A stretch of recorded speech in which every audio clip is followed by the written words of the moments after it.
The dining room felt tense that evening. My son, Daniel, sat beside me wearing his favorite blue shirt.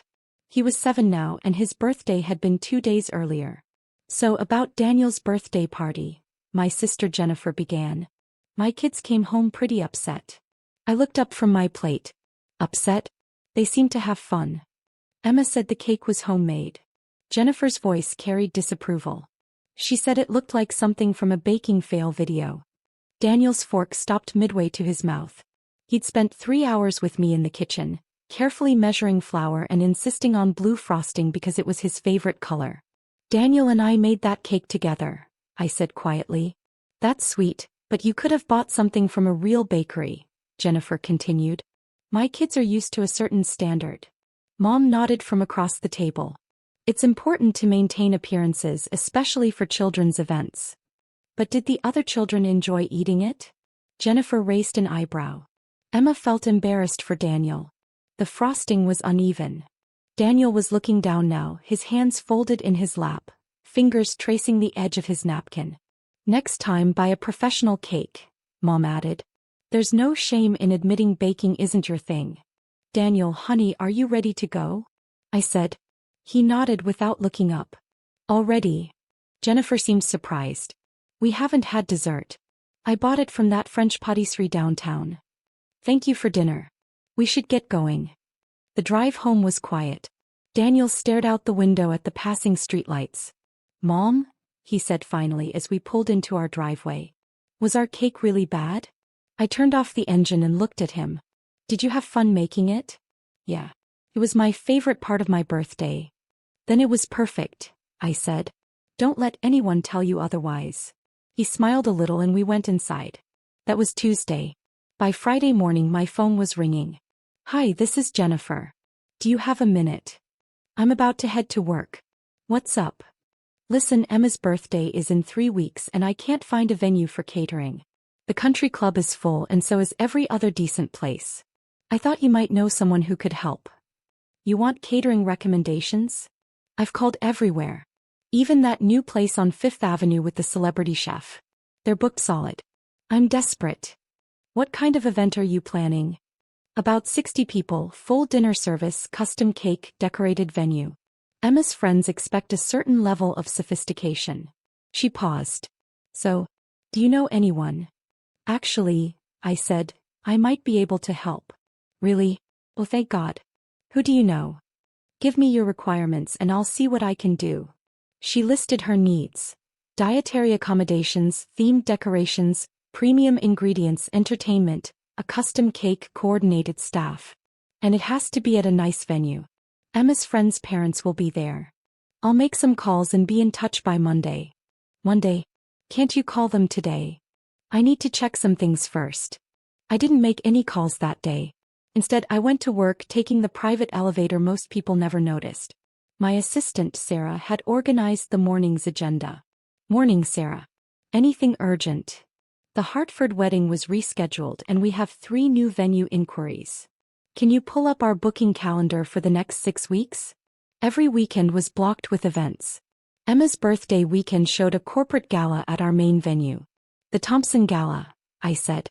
Didn't they mention possibly moving it? Yes. They asked about switching to Friday evening. Should I reach out? Please do. Offer them the Friday premium package at the Saturday rate as an incentive. Monday morning came and I let Jennifer call me first. She rang at 8:30, exactly when I expected. So, did you find anyone? No greeting, just straight to business.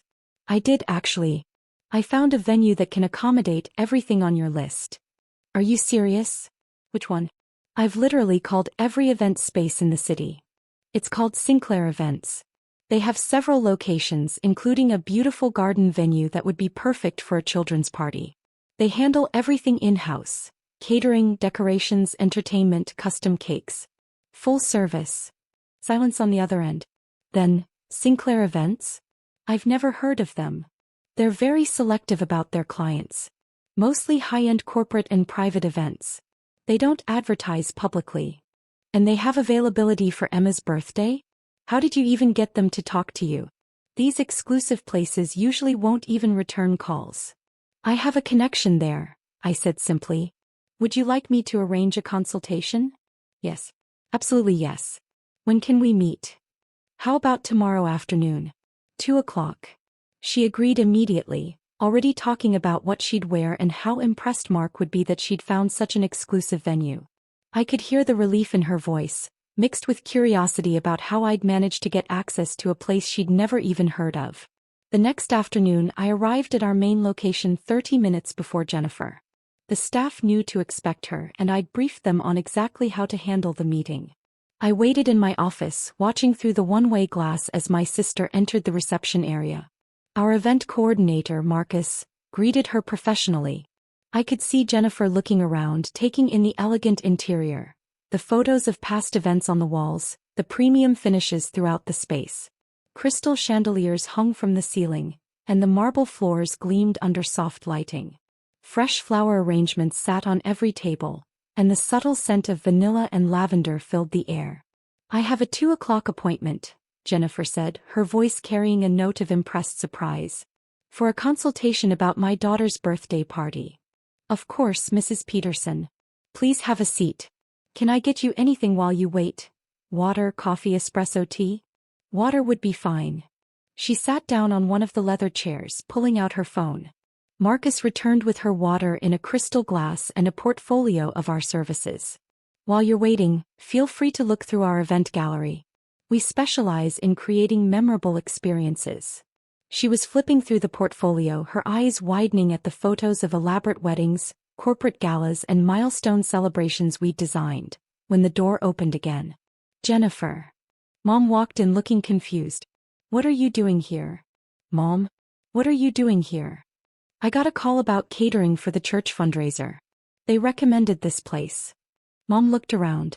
It's beautiful. Much nicer than I expected from a referral. I know, right? I'm here about Emma's birthday. Apparently this place is very exclusive. They were still talking when Marcus approached them again. Ladies, I apologize for the confusion, but it seems there's been a scheduling overlap.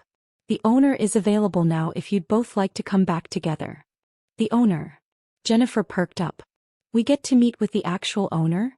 Yes. She prefers to personally oversee all major events. This way, please. I watched them follow Marcus down the hall toward my office. Jennifer was whispering excitedly to Mom about how exclusive this must be, how impressed Emma's friends' parents would be when they heard the party was at Sinclair Events. Marcus opened my office door and they walked in. I was standing by the window reviewing some contracts. I turned around as they entered. Good afternoon, I said. Thank you for coming. The color drained from Jennifer's face. Mom's mouth opened but no sound came out. Please have a seat. I gestured to the chairs across from my desk. This is, you. Jennifer finally managed. You own this place? Yes. Sinclair Events has been operating for 8 years now. We're the largest private event company in the state. I sat down at my desk. You mentioned you needed catering and a venue for Emma's birthday? Mom found her voice. 8 years. But we thought you were working as an assistant somewhere. I am an assistant, I said calmly. I assist my clients in creating perfect events. I also happen to own the company. Jennifer was staring at the photos on my walls. Awards from the hospitality industry, pictures of me with celebrities and business leaders whose events we'd coordinated, a framed article from a national magazine about women entrepreneurs in the event planning industry. The French pâtisserie, she said weakly. The one I mentioned at dinner?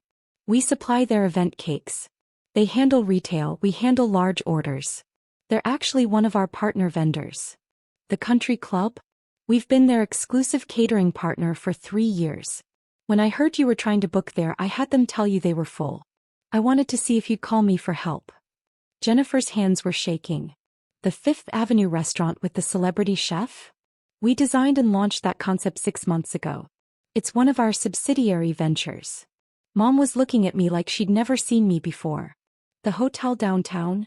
We manage all their event services. Conference center, ballrooms, wedding packages. Everything.